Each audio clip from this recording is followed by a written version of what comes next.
Class 12 में जो physics है उसमें 5 नंबरिया प्रश्न हर साल आता है कि हाइगेंस के तरंग सिद्धांत द्वारा परावर्तन या अपवर्तन के नियम की व्याख्या करें। जब भी देगा तो दोनों साथ में रहता है कि परावर्तन के नियम की भी व्याख्या करें और अपवर्तन के नियम की व्याख्या करें। तो आज मैं आपके दिमाग में इस तरह बैठा दूंगा कि हाइगेंस के द्वारा कैसे परावर्तन के नियम की व्याख्या करना है या कैसे अपवर्तन के नियम की व्याख्या करना है, एकदम सिंपल तरीके से आपके दिमाग में ठोक दूंगा। और याद रखिएगा ये 5 नंबरिया में करता है, इसीलिए आज 5 अंक आपका क्लियर भी हो जाएगा। 5 नंबर जो है ये एकदम क्लियर भी हो जाएगा, एकदम कम समय में आसानी से गौर क्या पाइएगा, ठीक है ना। देखिए प्रश्न पूछता है यही कि हाइगेंस के तरंग सिद्धांत द्वारा परावर्तन या अपवर्तन के नियम की व्याख्या करना, ये दोनों साथ में देगा, बोलेगा या तो परावर्तन की या तो अपवर्तन की व्याख्या करें, ठीक है ना। दोनों में से किसी एक का व्याख्या करना होता है। तो हम लोग परावर्तन की व्याख्या करना सीख लेते हैं, क्योंकि दोनों साथ में देता है तो कम से कम एक भी अगर आपका ध्यान पड़ेगा तो आसानी से 5 नंबरिया आप ये उठा सकते हैं, ठीक है ना। तो प्रश्न आपका कर रहा है कि हाइगेंस के तरंग सिद्धांत द्वारा परावर्तन के नियम की व्याख्या करना है, इसको कैसे करना है। देखिए पहले चित्र को समझ लेते हैं, परावर्तन के नियम की व्याख्या कैसे करना है। हाइगेंस में क्या होता है, हाइगेंस का तरंग सिद्धांत में कि इसमें एक समतल सतह होता है जिसका नाम इसमें XY दे दिया है, ठीक है ना। और यहाँ पर PQ जो होता है ना, ये किरणें होती है जो चलती तो समानांतर ही है, लेकिन सबसे पहले किरणें P पहुंच जाती है और ये प्राथमिक तरंगाग्र का निर्माण करते हैं, इसका नाम यहाँ पर AB हो गया, ठीक है ना। अब जब ये आपका जो किरण Q था ये B तक पहुंचा रहता है और B से C तक पहुंचने में जितना समय लगता है तब तक ये क्या करता है, दूसरा का तरंगाग्र भी बना देता है, ये सीधी तरंगाग्र बना देता है। ये सीधी तरंगाग्र क्या करता है कि प्रवर्तित किरण जो होती है ये आपका AR इसको आगे बढ़ाने का काम करता है, और ये वाला जो तरंगाग्र होता है, ये वाला तरंगाग्र इसका भी काम वही होता है, इसको आगे बढ़ाने का काम, ठीक है ना। देखो यहाँ पर कहने का मतलब चित्र समझ जब आओ, चित्र में कुछ नहीं है, प्रवर्तन के नियम का जो चित्र पढ़े है ना वही है। देखिए किरणें आ रही है, टकरा के वापस जा रही है, किरणें आ रही है, टकरा के वापस जा रही है, बशर्ते यहाँ पर प्राथमिक तरंगाग्र और द्वितीयक तरंगाग्र का निर्माण हो रही है। कैसे, ये देखिए समझिए इस चीज को। देखिए जब दोनों किरण एक ही साथ चलते हैं P और Q, ठीक है ना, तो P जब A पर पहुंचता है तो जो किरण Q है वो B तक ही पहुंच पाता है। तब तक आपका ये जो किरण आपका PA हो गया, ये क्या करेगा, AB एक तरंगाग्र का निर्माण कर दिया है, ये AB एक तरंगाग्र का निर्माण कर दिया है। उसके बाद जब ये आपका किरण QB कहाँ C तक पहुंचेगा तब तक क्या होता है, यहाँ पे एक द्वितीयक तरंगाग्र CD आपका बन जाता है, ठीक है ना। ये और ये तो अभिलंब डाले हुए, अभिलंब मतलब आपतन कोण प्रवर्तन कोण दर्शाने के लिए अभिलंब डाले हुए हैं, ठीक है।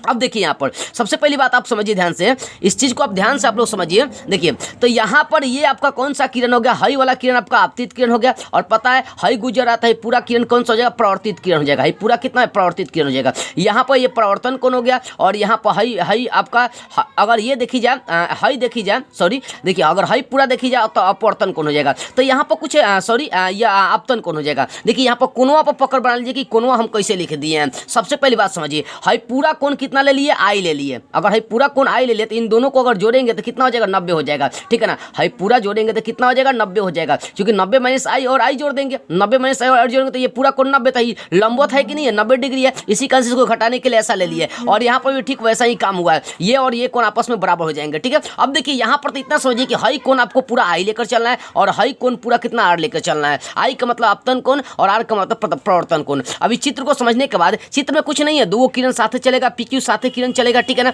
जब P A तक पहुंचता है तो Q B तक ही पहुंच पाता है, ठीक है ना। तब तक एक क्या करता है, द्वितीयक तरंगाग्र AB का निर्माण कर दिया, B जब C तक पहुंचेगा तब तक द्वितीयक तरंगाग्र का बन जाएगा, मतलब है पहले का किरण प्राथमिक तरंगाग्र, और दूसरा का किरण जैसे ही पहुंचेगा वो CD दूसरा का तरंगाग्र का निर्माण कर देता है। बस इतनी बातें लिखना है, कैसे भाषा लिखना है समझिए। माना कि XY एक समतल सतह है, ये XY की एक समतल सतह है जिस पर PQ समानांतर किरणें आपतित होती है, इस पर PQ क्या एक समानांतर किरणें आपतित होती है, ठीक है ना। तब समानांतर आपतित होती है जब P किरण A तक पहुंच पाती है, जब P किरण कहाँ पहुंच पाती है, A तक पहुंच पाती है, तब Q किरण B तक ही पहुंच पाती है। तब जो Q किरण जो है ना B तक ही पहुंच पाती है, यानी P जब A तक पहुंचेगा तो Q कहाँ पहुंच पाया, B तक ही पहुंच पाया है, ठीक है ना। और जहाँ तरंगाग्र बनता है वो 90 डिग्री का कोण बना ही देता है, ठीक है ना, 90 डिग्री का यहाँ पर कोण बन रहा है। अब देखिए उसके बाद जिसको आगे बढ़ाने के लिए AB प्राथमिक तरंगाग्र का निर्माण हो जाता है। अब इसी किरण को आगे बढ़ाने के लिए किसका निर्माण हो गया, है प्राथमिक तरंगाग्र का निर्माण हो जाता है, ठीक है। अब देखिए जैसे ही बिंदु B C तक पहुंचती है, जैसे ही ये बिंदु B C तक पहुंचती है तब तक द्वितीयक तरंगाग्र CD का निर्माण होता है। यानी कहने का मतलब है Q किरण जब B पर पहुंचता है तो इसको आगे बढ़ाने के लिए AB एक तरंगाग्र बन जाता है, और जब B C तक पहुंचता है तो एक द्वितीयक तरंगाग्र CD बन जाती है। इतना भाषा आपको लिखना है, जो प्रवर्तित किरणों को आगे बढ़ाने का काम करता है। द्वितीयक तरंगाग्र तरंगाग्र क्या करता है, दोनों प्रवर्तित किरण को आगे बढ़ाने का काम करता है, ठीक है ना। तो इतना भाषा आपको लिखना है। अब इतना भाषा के बाद लिखने के बाद अब इसमें हम लोग इसका गणितीय व्यंजक प्राप्त करेंगे। कैसे इसका गणितीय व्यंजक प्राप्त करना है, देखो गणितीय व्यंजक प्राप्त करने के लिए इसमें 2 त्रिभुज लेकर चलेंगे, हई पूरा ए बी सी, यानी हई वाला पूरा त्रिभुज, और उसके बाद छोटा त्रिभुज हई ए, और उसके बाद आपका डी और ये सी, कौन सा ए डी सी, यानी हई वाला त्रिभुज और उसके बाद हई वाला त्रिभुज, ये दोनों त्रिभुज उठाकर चलेंगे, ठीक है ना। इसका गणितीय व्यंजक जरा सा आप देखिए ध्यान से, इसका गणितीय व्यंजक आप लोग ध्यान से देखिए।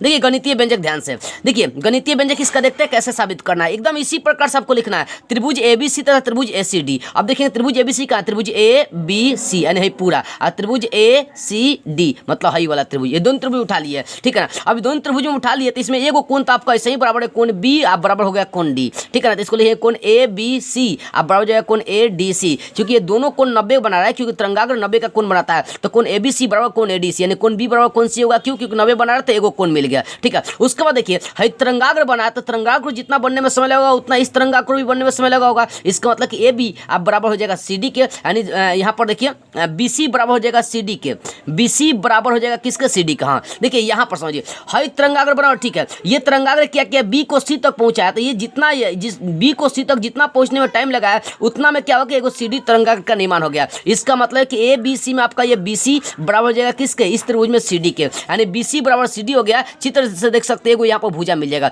अब आप सोचेंगे सर ये क्या हो गया, देखो बाबू शुरुआती में मैंने आपको समझाया कि 2 किरण समानांतर निकला, ठीक है ना। अब पी ए तक पहुंचा तो क्यू बी तक पहुंचा। अब बी को आगे बढ़ाने के लिए प्राथमिक तरंगाग्र ए बी का निर्माण होता है। ये क्या करता है, बी को सी तक पहुंचाएगा तब तक एक और द्वितीयक तरंगाग्र सी डी बन जाता है, यानी बी और सी जब तक पहुंचेगा तब तक द्वितीयक तरंगाग्र बन जाता है। इसका मतलब बी सी बराबर किसका हो जाएगा, सी डी के। बी सी किसके बराबर होगा बाबू, सी डी के, ठीक है ना। आगे देखिए तो बी सी बराबर होगा सी डी के, चित्र से देख सकते हैं एस एक भुजा मिल गया। उसके बाद देखिए हाई ए बी सी में ए सी आ रहा है, उसके बाद ए डी सी में भी आपका ए सी आ रहा है, ए सी दोनों में, तो ए सी बराबर ए सी उभयनिष्ठ है, एस मिल गया, यानी 2 भुजा और एगो कोण मिल गया। तो पता है 2 भुजा और एगो कोण में सर्वांग समता का सिद्धांत चलता है, तो एस ए एस सर्वांग समता से ये दोनों जो त्रिभुज उठाए थे ये दोनों त्रिभुज क्या हो जाएंगे, सर्वांगसम हो जाएंगे। ये दोनों त्रिभुज क्या हो जाएंगे, सर्वांगसम। जो त्रिभुज हम उठाए ए बी सी और ए सी डी ये दोनों त्रिभुज क्या होगा, सर्वांगसम होगा। पता है कि जब 2 त्रिभुज सर्वांगसम होते हैं तो उनके कोण भी बराबर होते हैं। तो अगर ये इस वाले त्रिभुज में चलते हैं तो इस वाले त्रिभुज ये को कोण मिल जाएगा आई, ये इधर वाले त्रिभुज में कोण कौन सा मिल जाएगा, आर, यानी आई बराबर आर। और आपको पता है कि आपतन कोण जब प्रवर्तन कोण के बराबर होते हैं तो किस सिद्धांत का, किस नियम का पालन करता है, तब आपतन कोण जब प्रवर्तन कोण के बराबर होगा तब प्रकाश के प्रवर्तन के वो नियम होगा। कौन सा, प्रकाश के प्रवर्तन के नियम होगा, ठीक है ना। अब चित्र से अगर देखेंगे आप,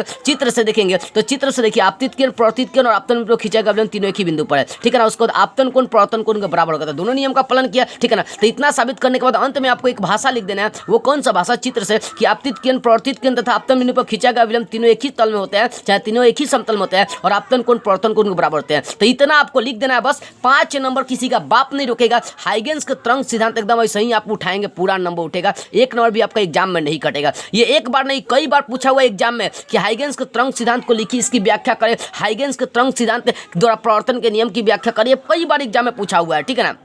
और देखिए यदि आप इंपॉर्टेंट प्रश्नों का नोट्स लेना चाहते हैं, यदि आप इंपॉर्टेंट प्रश्नों का नोट्स लेना चाहते हैं तो देख सकते हैं मेरे व्हाट्सअप पे, अपना व्हाट्सअप नंबर यहाँ पर दे दिया हूँ, इससे आप संपर्क कर सकते हैं। लेकिन ध्यान इस बात का रखिएगा कि आप इस नंबर से कॉल मत करिएगा, केवल व्हाट्सअप पर मैसेज करना है, ठीक है। जय हिंद।